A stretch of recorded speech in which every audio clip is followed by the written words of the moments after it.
បាទជំរាបសួរពុកម៉ែបងប្អូនហ្នឹងហើយថ្ងៃនេះខ្ញុំមានត្រាក់ទ័រមួយគ្រឿងទៀតហើយគឺ model M60 ឆ្នាំផលិតគឺ2023កដាស់ពន្ធ24បងប្អូនហ្នឹងហើយម្ចាស់គេត្រូវការលក់បន្ទាន់លុយបងប្អូនត្រាក់ទ័រនេះបាទត្រាក់ទ័រនេះគឺប្រភេទត្រាក់ទ័រកង់កាប់មុខក្រោយបងប្អូនកង់ថ្មីកង់កាប់ថ្មីបងប្អូនមុខក្រោយ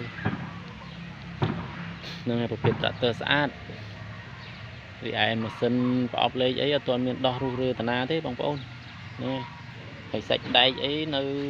ស្អាតអត់មានច្រេះពុកអីទេបងប្អូននៅភ្លឺទឹកថ្នាំអីនៅស្អាតណាកង់កាប់បងប្អូននៅមិនទាន់អស់ព្រុយនៅជួង 98% កង់កាប់ហ្នឹងហើយបងប្អូនមើលជាមួយខ្ញុំមកជុំបងប្អូនអត់មានសើមលេខជ្រាបតាណាទេហ្នឹងហើយមើលប៉ុងមើលអីប៉ុងមុខប៉ុងអីស្ងួតល្អ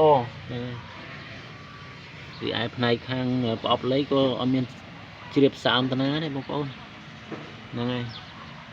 នេះឯប៉ែលអីអត់មានពុកអត់មានច្រេះអីទេទឹកថ្នាំនៅភ្លឺនៅស្អាតហ្នឹងហើយហ្នឹងម៉ាស៊ីនប្រអប់លេខឆេះស្អាតបងប្អូនហ្នឹងម៉ាស៊ីនឆេះស្អាត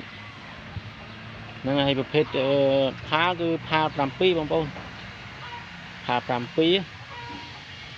ស្លឹកផានៅក្នុង 90% បងប្អូនហ្នឹងនេះផ្នែកខាងក្រោយនៃត្រាក់ទ័រផ្នែកខាងក្រោយនៃត្រាក់ទ័រស្ពើតកង់ហើយអត់មានទាន់ដោះអីទេបងប្អូនហើយអត់មានទាន់លេខសើមអីដែរនៅស្ងួតល្អបាទ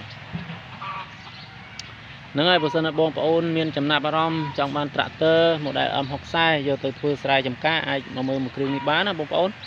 ធានាថាស្អាតហ្នឹងហើយត្រាក់ទ័រនេះម្ចាស់គាត់ប្រើដៃមួយប្រើថែអត់មានប្រើតកង់ជួលទេបងប្អូន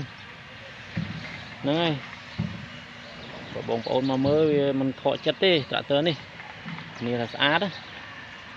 នេះស្អាតដូចនៅក្នុងរូបហើយម្ចាស់ក៏លក់តម្លៃសមរម្យដែរទេម្ចាស់គាត់ត្រូវការលុយដែរអញ្ចឹងបងប្អូន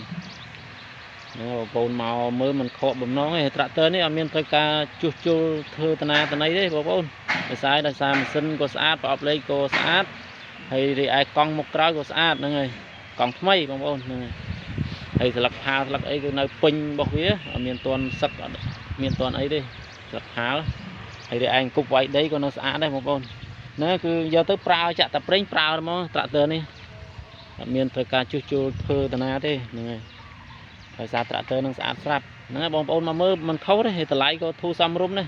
ហ្នឹងហើយបើសិនណាបងប្អូនមានចំណាប់អារម្មណ៍អាចមកមើលត្រាក់ទ័រមួយគ្រឿងនេះបានហ្នឹងហើយខ្ញុំបាទមានតែប៉ុណ្្នឹងចែកជូនបងប្អូនទស្សនាខ្ញុំបាទសូមអរគុណសូមជម្រាបលា